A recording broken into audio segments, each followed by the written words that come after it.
Nous allons recevoir Jérôme Rodriguez. Jérôme, est-ce que il m'entend, Jérôme Rodriguez? Oui, je t'entends, Nico. Oui, Jérôme, comment tu vas? Ça va? Ça va, j'ai un peu galéré pour me connecter, je suis désolé, je m'excuse. C'est pas grave, on est en direct, mon cher Jérôme. Merci d'avoir accepté cette invitation dans Tonxa Média. Je te remercie d'être là. Jérôme, je t'ai appelé ce matin. Merci de m'avoir invité. C'est normal. J'avais envie de t'appeler parce que on a regardé, moi j'ai vu ta vidéo sur Fabien Roussel et je voulais qu'on parle de ça. Tu as poussé un énorme coup de gueule sur Fabien Roussel, notamment pour son débat à la fête de l'humain où tu as été, toi, il y a 5 ans. Et je voulais que tu nous en parles un peu. Et après, bien sûr, on parlera un peu de la situation économique du pays par rapport au gilet de 2018. Fabien Roussel, qu'est-ce qui t'a vraiment énervé, qui t'a excédé, Jérôme? On va faire très rapide, Nicolas.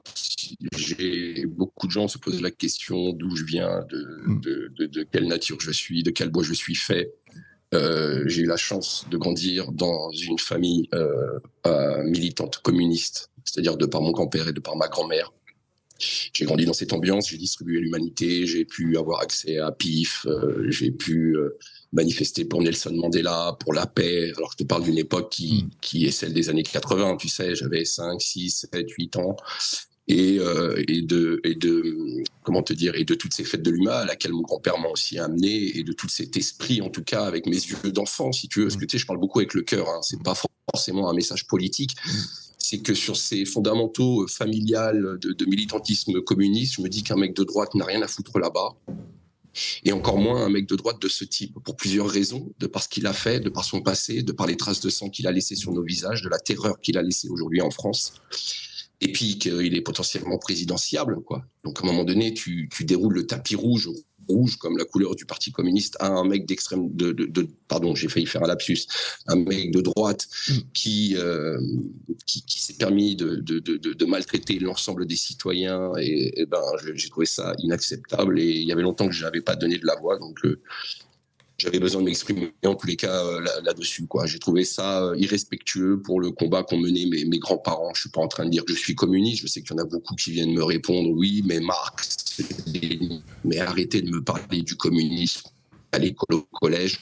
Arrêtez de me parler d'un communisme d'il y a 100 ans en arrière. Je vous parle de valeurs familiales que moi j'ai connues, avec lesquelles j'ai grandi et qui aujourd'hui ne correspondent pas au contexte, tout simplement. Et je me dis que Roussel ne représente en rien le Parti communiste, et que si mon grand-père était encore de ce jour, je pense qu'il aurait 2-3 choses à lui dire, comme il a pu se permettre de le dire à Georges Marchais à l'époque. C'est tout. Ouais. Pourtant, ça a été annoncé à la fête de l'humain, Fabien Roussel, Édouard Philippe, le débat. Bon, il y a eu ce tutoiement aussi, moi, qui m'a frappé en tant qu'éditorialiste politique, ce tutoiement immédiat, presque, entre les deux hommes, sur des valeurs qui sont très largement opposées. Et d'ailleurs, ça a un peu sifflé aussi dans la salle. Toi, tu as vu quoi? De l'endogamie, de la proximité, du copinage? Qu'est-ce que tu as vu derrière ça, ce débat? Oui, quoi qu'il advienne, on a l'habitude aujourd'hui que Roussel a des petites incartades de droite avec justement en essayant de chercher un copinage quand il dit que Darmanin c'est un mec bien et qu'ils sont limite les meilleurs copains du monde. Mais bon, ça c'est un monde auquel aujourd'hui j'ai pu avoir accès, dans le sens où sur les différents plateaux TV, tu vois les mecs s'en mettre plein la gueule et puis derrière ils s'annoncent un petit repas, d'aller bouffer au restaurant ensemble. Donc toute cette espèce de connivence, et je parle sur l'échelle du tableau représentatif de l'Assemblée nationale, hein. Je te parle pas d'un cas en particulier, c'est-à-dire que les mecs ils jouent au rugby ensemble, ils vont faire du foot ensemble, ils vont boire un coup ensemble. Donc dans l'absolu, tu sais, moi, toutes ces polémiques sur le tutoiement, un bon tutoiement, ça permet de dire je t'emmerde, ça permet peut-être de mieux réfuter que de passer par un vouvoiement, une espèce de phénomène de politesse. Tu sais que le vouvoiement en Espagne ne sert que pour l'aristocratie. Donc moi, le tutoiement, c'est pas ce qui me gêne dans l'absolu. C'est si à un moment donné, il n'y a pas des choses qui percutent et qu'on met pas les gens face à leurs conneries et qu'ils n'ont pas des réponses avec un large panel de nuances et qu'on soit un peu plus directif, je pense que le débat avancerait un peu mieux, tu vois. Ouais, effectivement, c'est pour ça que je voulais en parler avec toi là-dessus, et on va en parler. Merci Jérôme d'être là. Merci, vous êtes. Je suis un pro débat, il y a pas de souci, et quoi qu'il advienne. Et moi, j'étais pas au courant qu'il allait à la fête de l'UMA. Tu sais, ça c'est mon côté très politique de m'intéresser à ce qui se passe. Donc j'avais pas forcément le programme de la fête de l'UMA, je comptais pas m'y rendre non plus. J'y avais été invité il y a 5 ans, mais en soi, voilà, je trouve ça inacceptable. Après, chacun fait ce qu'il a à faire, et chacun. Maintenant, je voudrais juste réagir sur ce qu'a pu faire Richie Thibault. Ah oui, alors Richie Thibault, on présente. 14 ans. Ouais. Vas-y. C'est un gilet jaune depuis l'âge de 14 ans qui a l'habitude de faire ce genre de petites actions qui sont très bénéfiques et qui a permis de pouvoir reparler des éborgnés, de l'ensemble des mutilés et de tous ceux à qui Édouard Philippe a fait passer la terreur sur nos visages.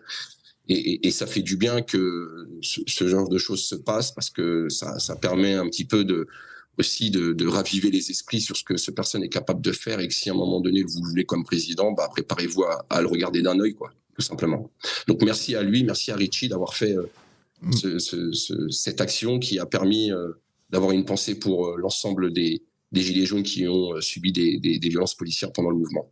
Oui, parce qu'effectivement, la vidéo a été extrêmement médiatisée, bien entendu. Il est passé à peu près partout, sur tous les médias. Donc, on a entendu un jeune militant, on a entendu beaucoup de choses. Enfin, si ces gens s'étaient un peu renseignés sur qui était Richie Thibault, on aurait peut-être... Alors, je m'engage avec ma parole. Je connais Richie depuis qu'il a l'âge de 14 ans. C'est un gamin hyper intelligent, pratiquement autodidacte, qui est capable de vous citer du Jaurès à l'âge de 19 ans aujourd'hui.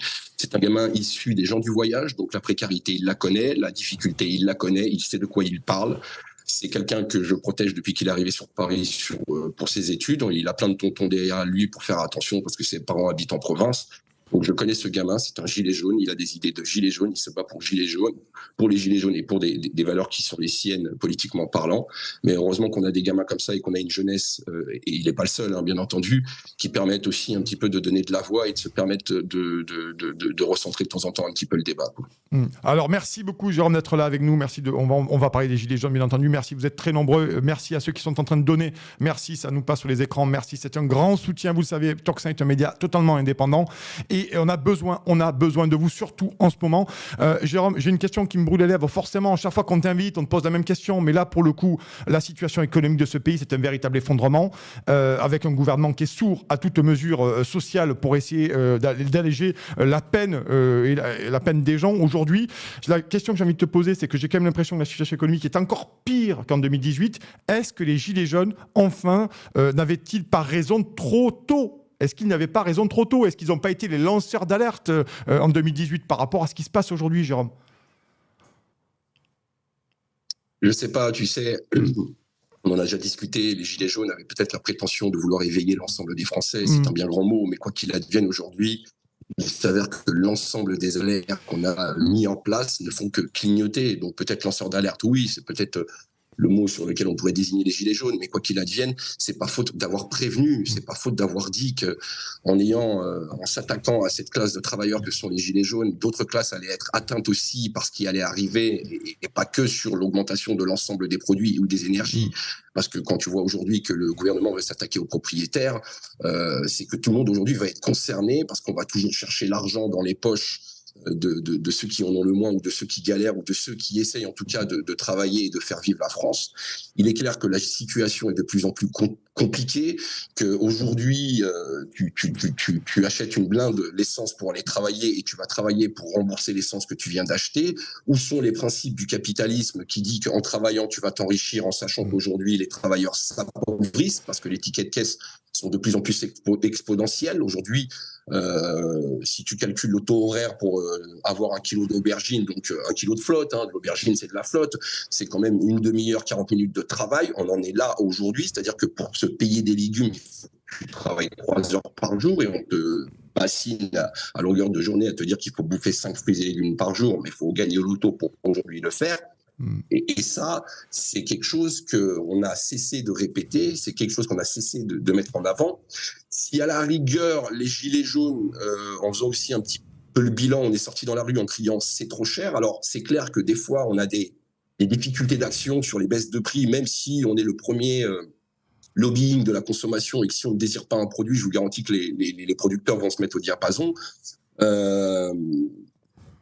Comment t'expliquer ça ?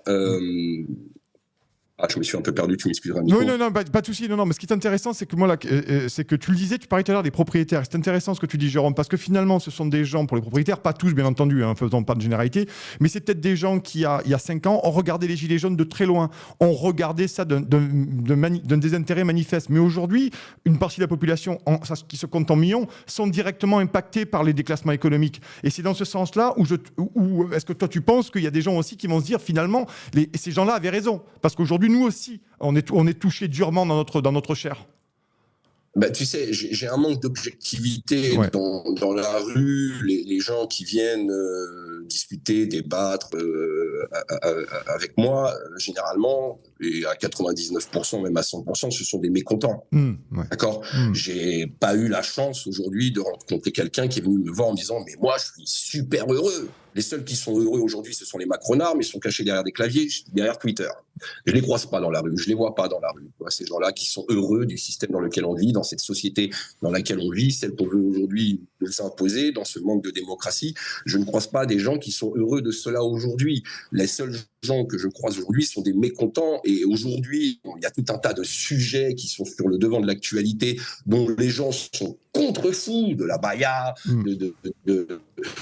du roi Charles, de faits divers et variés que tu vas trouver dans le Nouveau Détective, mais qui aujourd'hui ouvrent les pages d'infos. Ça, les gens s'y intéressent, mais sont contre-quart. Moi, ce qu'on vient me parler aujourd'hui, c'est ticket de caisse. Ce qu'on vient me dire, c'est qu'au mois de mars, le 1er mars, tu payais ton caddie 100 € et qu'à la fin mars, tu payes 118 €. De tous ces mensonges qu'on entend à la télé, qu'on ne cesse de nous rabâcher que l'inflation baisse, ce qui est carrément impossible. Une inflation ne peut pas baisser. Une inflation, c'est synonyme d'augmentation de prix. Si le contraire d'inflation, ça s'appellerait déflation. Et je vous garantis que si on était en état de déflation, il y a longtemps que l'État aurait réagi, mais à double vitesse d'aujourd'hui.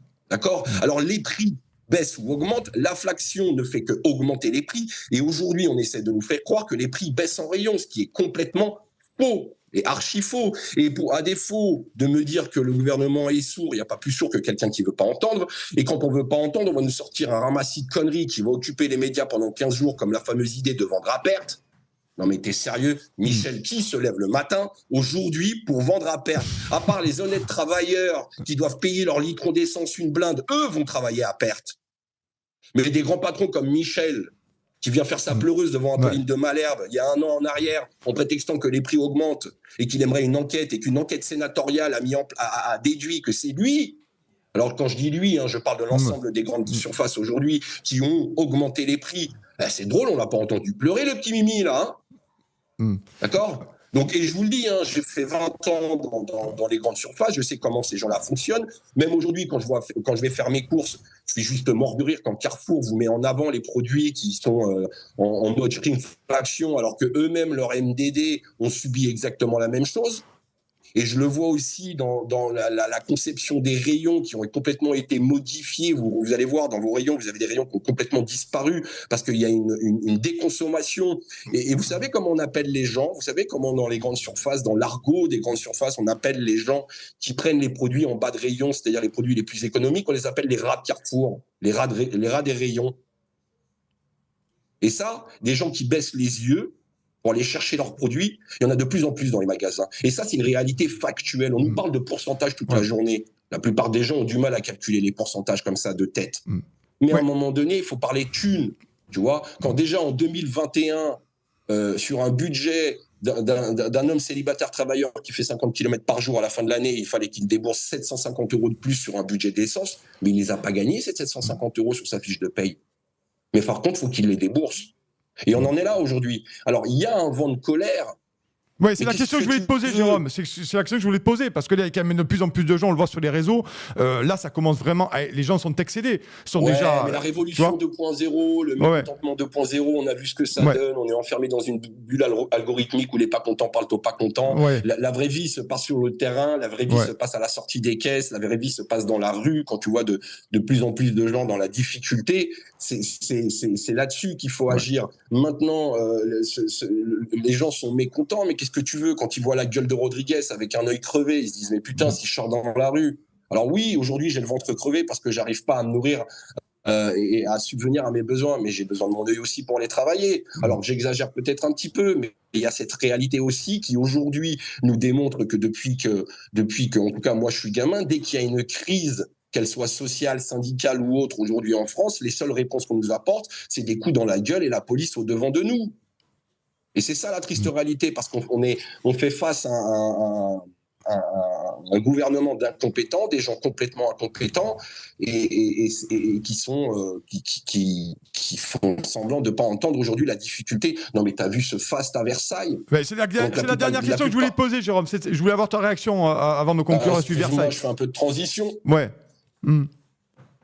Non mais vas-y, dis-moi, dîner à Versailles, mais... toi tu l'as pris comment quand tu as vu Macron, tu as vu Charles III, Camilla, et puis après toute la pléiade de célébrités qui se sont succédées sur le grand tapis rouge avec des médias mainstream qui commentaient les toilettes des unes et des autres. Hein. Mais c'est ça le truc. Si à la rigueur ça parle politique, ça nous dit ce que ça va apporter à la France, est-ce que ça va nous donner de l'image, Mais là on est en train de nous détailler la robe Chanel de telle ou telle personne, de ce qu'ils vont bouffer, du homard bleu. Je savais même pas que ça existait les homards bleus, et pourtant je suis fan de documents animaliers, de boutanches à 2700 balles. Mais dans l'absolu, moi tu sais, je suis partisan de s'ils ont les moyens de se les payer. Santé, bonheur. Je ne vais pas cracher sur quelqu'un qui a les moyens de se payer quelque chose tant qu'il a tué personne pour pouvoir avoir cet argent. Mais aujourd'hui, les Français sont en difficulté. Tu te rends compte, 2700 €, c'est pratiquement 2 SMIC et demi. Aujourd'hui, les gens, comment tu veux que les gens, quand ils regardent la télé, se disent pas, mais attends, qu'est-ce qui se passe? Il y a un problème. Tu vois? Je vais juste finir là-dessus, Nico. Ouais, oui. Le souci en soi, c'est que on paye des produits hyper chers. Mais des taxes sont prélevées sur ces produits. Et je l'ai déjà dit, de la TVA sur 1 €, c'est pas la même TVA sur 2 € aujourd'hui. Et il y a une rentrée d'excédent budgétaire de la fraîche qui rentre dans les poches du gouvernement de l'État, c'est-à-dire dans nos poches, qui serait censée améliorer peut-être un petit peu les services publics ou le quotidien des Français avec cette manne financière qui tombe dans les poches. Si à un moment donné, ils veulent pas baisser les taxes sur l'essence, c'est que quelque part, ça palpe. D'accord, on les a vus un petit peu les dividendes de chez Total. Hein, on est mathématiquement, ça se répercute aussi en termes de taxes. Sur 100 € de gasoil, on en paye 60. Mais et puis la TVA, Jérôme. Oui, la TVA, tu sais, moi, c'est pareil, juste, tu vois, si tu as envie de te payer une robe Chanel, vous avez qu'à foutre une TVA à 50%. D'accord, et mettre les produits de première nécessité à 0%. Parce qu'il y a des gens qui arrivent à se payer des sacs Chanel. D'accord, le marché du luxe, il est exponentiel dans le monde et en France. Donc il y a moyen d'aller chercher du pognon dans ceux qui ont les moyens de pouvoir acheter. Et de peut-être un petit peu aider ceux qui sont aujourd'hui dans la difficulté d'acheter. Tu vois, et la vraie question, c'est de savoir qu'est-ce qu'ils font de tout cet argent qui rentre dans les poches du gouvernement. D'accord. Sur la dernière augmentation de gaz à 57%, c'est 7 milliards d'excédents budgétaires qui sont rentrés dans la poche de l'État. Sur ces 7 milliards, ils ont pris 10% qu'ils ont redistribué en chèque énergie, c'est-à-dire peanuts. Ils ont fait quoi des 6 milliards qui restent? Et ça, il y a plein de questions. Vous savez ce qu'ils font de l'argent de l'argent et l'excédent budgétaire qui rentre et de nos impôts? Je vous donne un exemple. Ils laissent nos anciens mourir avec un manque de dignité, la merde au cul et sans personnel pour pouvoir les aider dans les EHPAD. Et c'est à ça que votre argent devrait servir. Et je vous parle que de ça. Hein. Je vous parle que de ça, que de cet exemple. Donc posez-vous la question. Vous payez très cher, mais vous payez aussi des taxes. Qu'est-ce qu'ils font de cet argent aujourd'hui, l'État? Eh ben c'est la question qui est posée, c'est la question qu'on se pose tous, cher Jérôme. Merci d'être passé par les locaux de Tocsin. Merci de ton intervention. Merci de nous avoir avec plaisir. Je te souhaite une excellente journée.